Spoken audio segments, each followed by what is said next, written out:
is the nicest and or weirdest gesture a fan has ever done for you?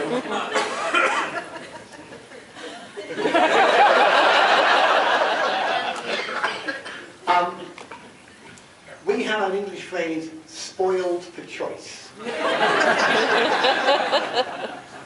Now, we're talking fans here, so weird, as it were, goes with the territory. Strange things arrive in the post. Once my publishers phoned up in the UK and said, a package has arrived for you. Good, good, good. It's got an axe in it. So I said,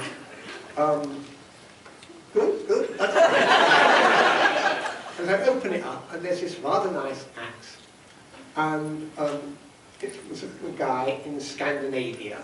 And he said, hello, as you know, we Scandinavians throw axes at women's hair in order, what he was referring to, I forget the wording. If anyone's seen the Vikings, okay, there's a whole scene where the girls are stood up in front of the door and you throw axes to cut their braids off. And he was saying, of course, that is a popular pastime in Sweden.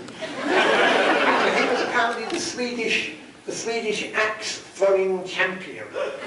And if someone tells you they're an axe-throwing champion and is holding an axe, you know, that's... and he made me an axe. It's a bloody good axe, and it's still sticking in a beam in my office.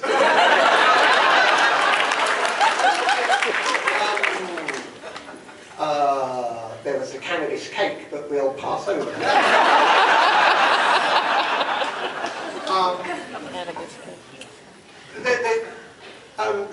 I've spoken to Neil Gaiman about this. You get these little gifts, and some are nice and some are weird, and some are very nice but misplaced. Some fans got together one time when I was touring and brought me a lovely selection of American foods. Now, here's the difficulty. You've only got so much carry-on luggage. And it was all fresh. And one of it was a lovely piece of salmon. And he said, Helen, it's a nice idea, wonderful idea, and you have to be very grateful for the idea, but here's a guy that's more or less moving around on hand luggage. Now, let me just digress. I really enjoyed I did one tour, a few years ago now, and it was the carry-on luggage tour.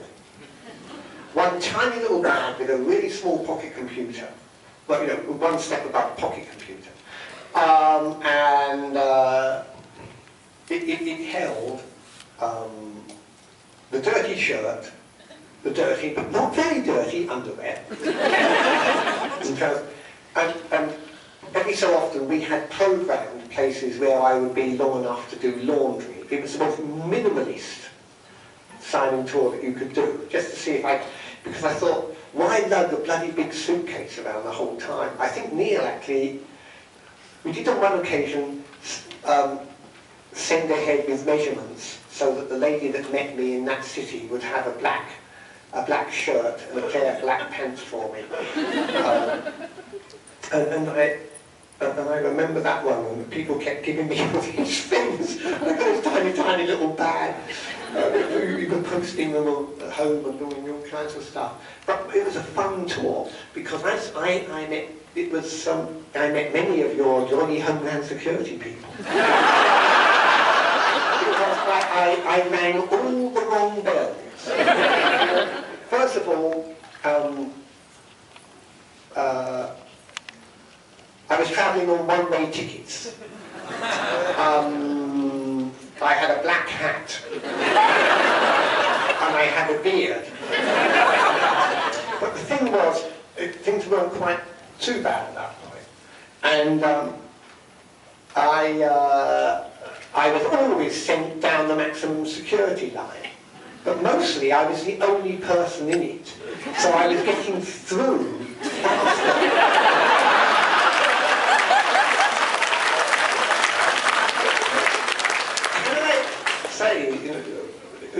experience of travelling before and after 9/11, you guys take more crap from your government than Brits. I mean, you're in the land of the free. We labour under the Windsor jackboot. You kind of put up with it more. Because I've noticed both in my country and yours that since 9/11, bullying by the government officials, in fact anyone that's just putting on a fluorescent jacket has become prevalent. That's one of the nice things about becoming a knight. I've decided to become irascible. We're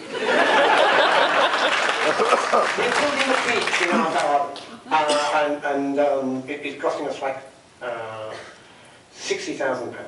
And it's a proper stone bridge that, with any, pending the meteor strike, will be there for centuries. With a proper inscription on it, and the people working on it. It might nearly be finished when we get home. Lynn and I have promised each other that neither of us would walk across the bridge until it's finished, and then we walk across it, romantic though we are, from different directions. And it's going to fun. And an official turned up and said, no, you have to have a voles survey, because you might actually be forcing water voles out of their home. And he said, that will cost you £375 for someone to come along and see if there were any voles. And I said, okay, let me tell you what I'm going to do. I'm not going to pay. I'm going to cancel the bridge, which means that quite a large number of working people will be deprived of wages, and that includes the surveyor and various other people. And then I will tell the newspapers what I've done. And I started getting phoned up by people, and eventually someone said, actually, there's someone here that could do it for the price of their petrol. This lady came along, because as the river that goes through our garden, years and years ago, they kept it between it goes in a kind of masonry trench, but it's very pretty. To stop it only overflows in real flood conditions, and then there are other things that happen. There are no voles there, because, they can't eat their way through rock. And I just wasn't going to pay all that money for someone that said, she looked at, well, there can't be any voles there, because they can't eat their way through rock. And I said, and if you make me have a vole survey, I will demand that there should be an elephant survey as well. Because when there are no elephants there, you must have an expert to tell you that. It's very strange dealing with planning regulations. We built a barn. When the planners always put problems in your way. But I was so pleased with the barn, because if you build a barn, a wooden barn properly,